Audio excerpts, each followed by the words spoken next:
তো গাইস আমরা এখন হচ্ছে পার্কে ডিউটি শেষ করে পার্কে আসলাম, মানে গরুর মাংস নিতে যাবো। তো পার্কের ওই পাশে আর কি, তো অনেক বড় পার্ক ভাই, বুঝছেন, মানে আলতা ডিগির সমান, আমাদের আলতা ডিগির সমান পার্ক। কি কমার পার্কের কিচ্ছু না, মানে ওই মাথার থেকে আমরা হাঁটে আসছি। এই যে পার্কে এদিক সেদিক ছেলে মানে ছোটো বাচ্চাদের খেলার জায়গা, এত সুন্দর সুন্দর গাছ। কি কো এই বড় ভাই আর আমি যাচ্ছি, বড়দা আর আমি একটু গরু মাংস নেওয়ার জন্য। আমি পাবো কি না জানি না, কারণ যে রাত হয়ে গেছে 1টা বাজে, পাওয়া যায় নাকি। ওই যে বালুর মধ্যে বাচ্চাগুলো খেলাধুলা করে, এই যে খেজুরের গাছ।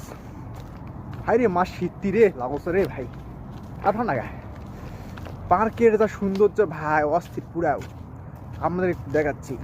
এই যে বর্দার আমি যাচ্ছি, এই যে পার্কে শিশুরা খেলাধুলা করে, এই যে পার্ক মানে মোটামুটি ভালোই।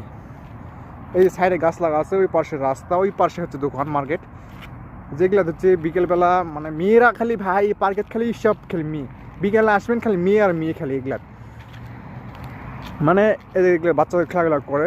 এটা হচ্ছে ডাস্টবিন, এগুলা মানে সবাই খালি এগুলা ফুটবল খেলে। আর ওই পাশে হচ্ছে মেয়েরা বসে থাকে, ওইদিকে আমাদের দোকান, ওইদিকে আমাদের দোকান, ওইদিকে থাকে ওখানে একটা কফির দোকান আছে।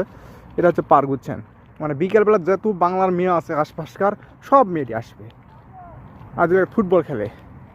তো আমরাও খেলবো, কিন্তু ডিউটি শেষ তো হতে হতে রাত 12:30 বাজে। এগুলো আসলে কী ঘাস জানি না। তো এভাবে আর কি চলেছে আমাদের দিনকাল। পার্ক এ যাবৎ 15 দিন আসা হচ্ছে, 15 দিনের মধ্যে একদিনও পার্ক আসেনি। একটা ঝাউ গাছ, মানে যে ঝাউ গাছটা কাত হয় আর ল্যাম্প